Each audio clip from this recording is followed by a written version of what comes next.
Well, if you are curious about how a three-dimensional harmonic oscillator simplifies into three one-dimensional oscillators, then this is the question for you. And it was only a matter of time until we solved this question, given how important the 3D harmonic oscillator is in quantum mechanics. In this question, we want to consider the 3D harmonic oscillator for which the potential is VR equals 1/2 m omega squared r squared. In part A, well, before that, let's take a look at what we think the 3D harmonic oscillator looks like according to AI. I think this is on the pilot model from Microsoft. And it's pretty close to what I would imagine it being if we consider that we want, say, a particle here in the middle with the spring attached to the x planes on either side, a spring attached to the y planes on either side, and springs attached to the z planes on either side. So you can kind of tell it's kind of trying to be suspended here in the middle, and then you have some fancy AI magic that makes it look complicated. But yeah, that's a pretty cool depiction in my opinion, though definitely could use improvement. All right, but back to the question. We want to show that the separation of variables in Cartesian coordinates turns this into three one-dimensional oscillators. So although we have an R here, let's remember what that spherical coordinate represents in the real world. And then we want to exploit our knowledge of the latter to determine the allowed energies. Makes sense? This should be a quick problem. We've seen this before. And then in part B, we want to determine the degeneracy d of n of the energy level En. Now remember, degeneracy, we've seen this before in an earlier question. I can't remember which one off the top of my head, but I can link it below. What the root of it is that there's different ways to arrange the numbers in the three n states to get the total energy state with various arrangements, and we want to count how many different arrangements that can be.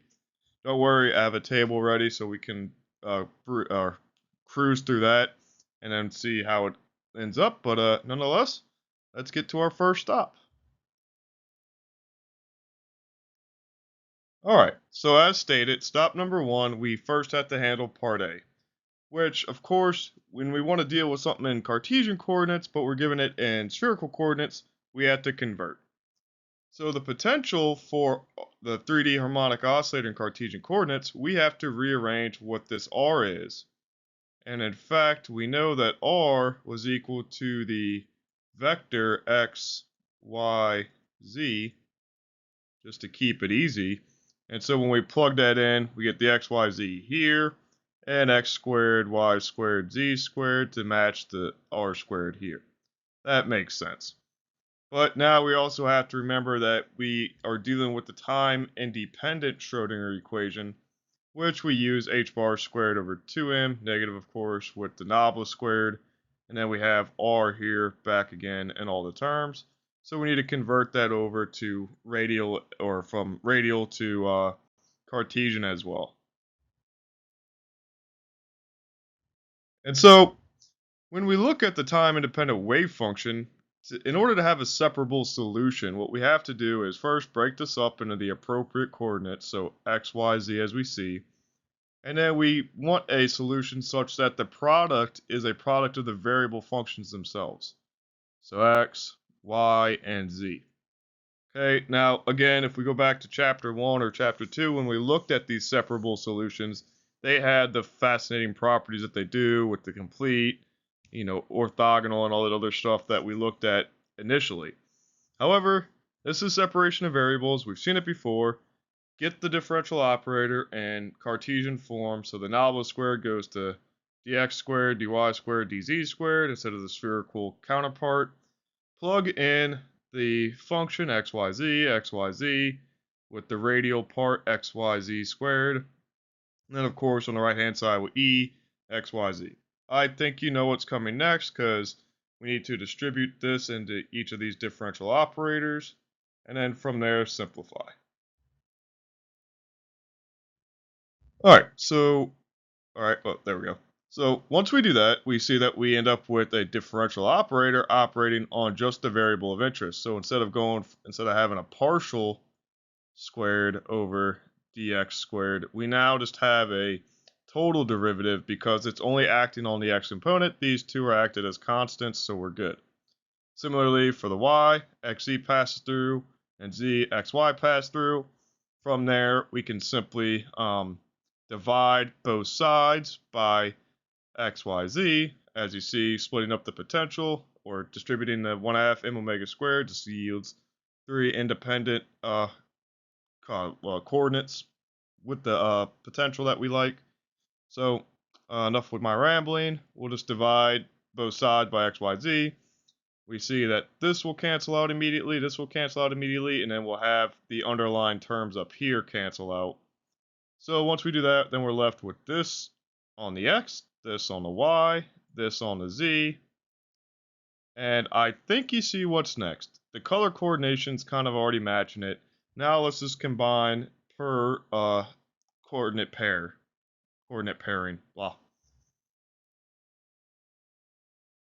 Alright, so what this does is this turns this equation into really 3 hidden equations. What I mean by that is if we join together all the x terms, we see that we get the whole blue equation up here.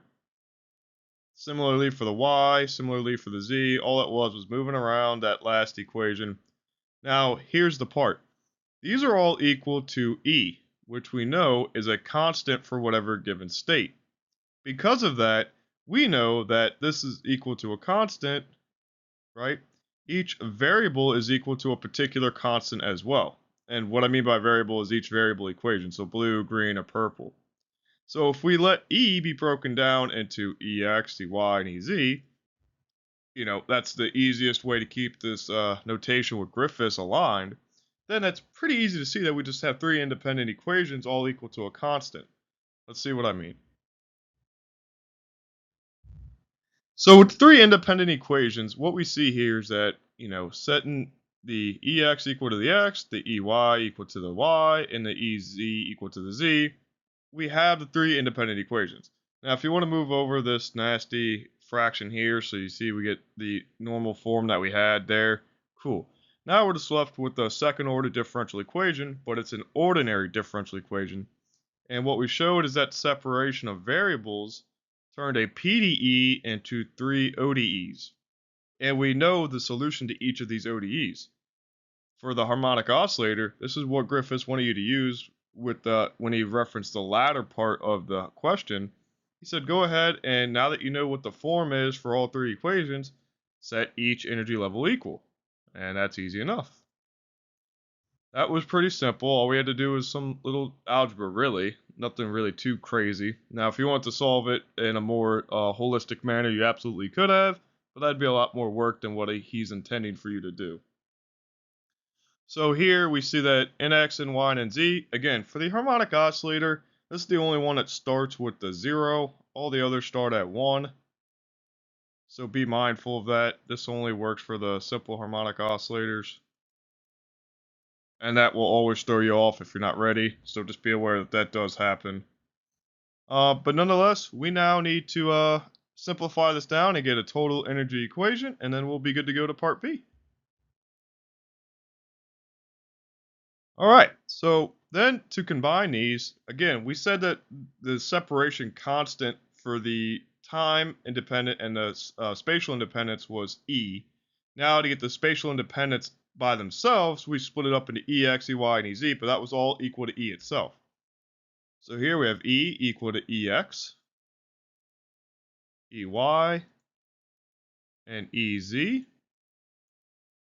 And with that, what we see is that we can just combine them. All of them have this H bar omega there, so factor that out here. Easy enough. Then you see we have 1, 2, 3 halves, so that goes to 3 there, and we're good to go.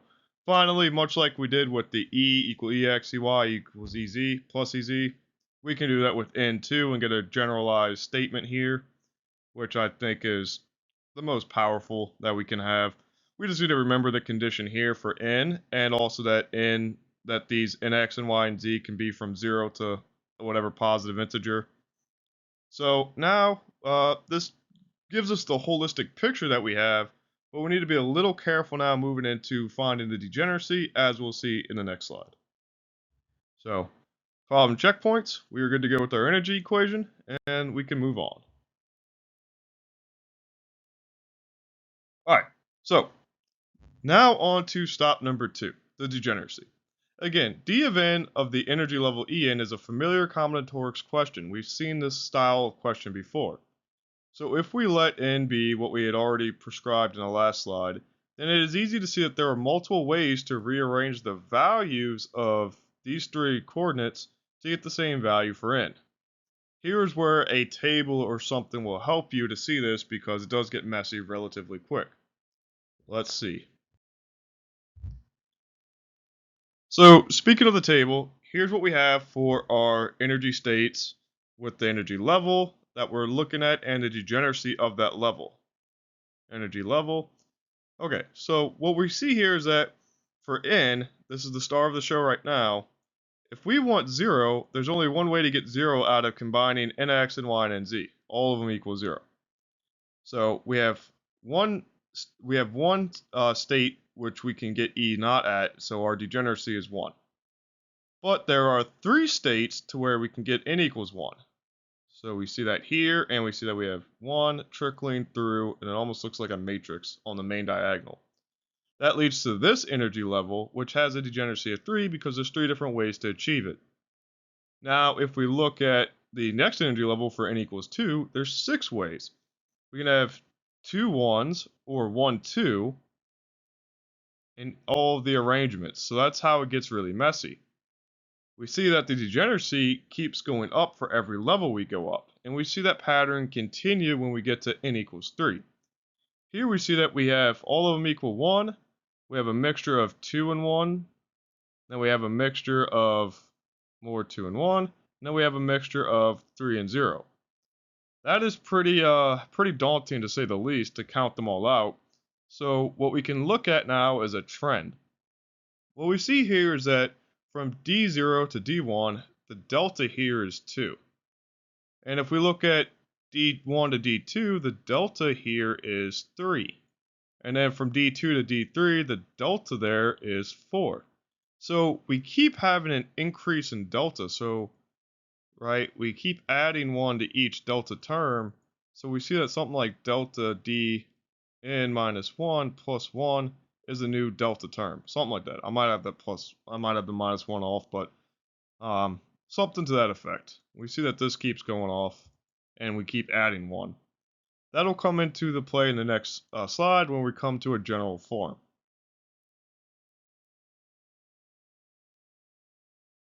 All right, there we go. So as you see, the more the levels go up, the more degenerate states we produce. So summarizing, if we started with the 0 energy level of 1, then we get to 3, 6, and 10.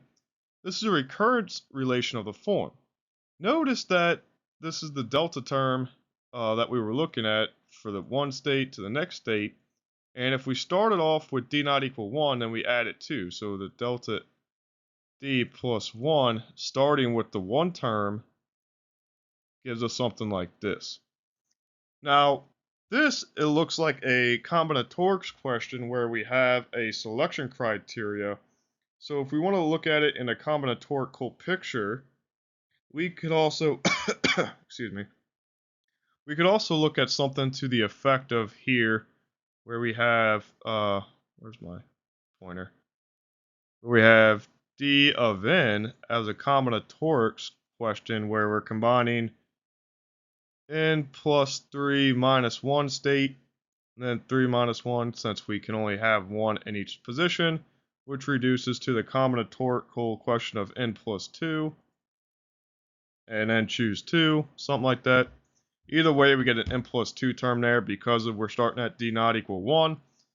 And so what we see here is that the resulting degeneracy, dn, is equal to n plus 2 times n plus 1 over 2 for n starting at 0. Again, the starting at 0 tends to trick people off a lot, myself included. So just remember that. And there's several ways to show that this recurrence relation ends up in a degenerate state like this.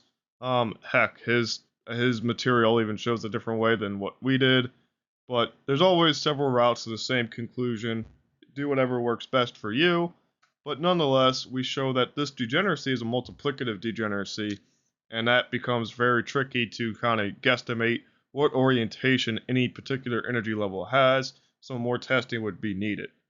That being said, we do reach our problem checkpoints and, successfully show everything we need to outside of my scribbles here.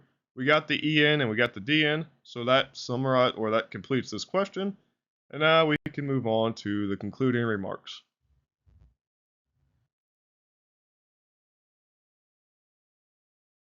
So first and foremost, I would like to thank the supporters of this channel, Teresa, Joseph, Chase, and Veronica, new supporter. Without your support, this is definitely not possible, especially with the way this year has been going. Everybody's been a little bit of a headless chicken, so to speak, so I definitely appreciate your support. This is all fun stuff. Learning is fun. It should be fun. This stuff is definitely very intriguing, and we ought to have more discussion about it. With that being said, books, notes, and other reference materials can be found below, including a PDF where you can follow along with this question, or just have it for your own notes to collect. I'm sure that there can be edits to it along the way, but nonetheless, good to have a starting point. If you have any questions, please feel free to reach out. And as always, thank you for watching. Until next time, stay curious.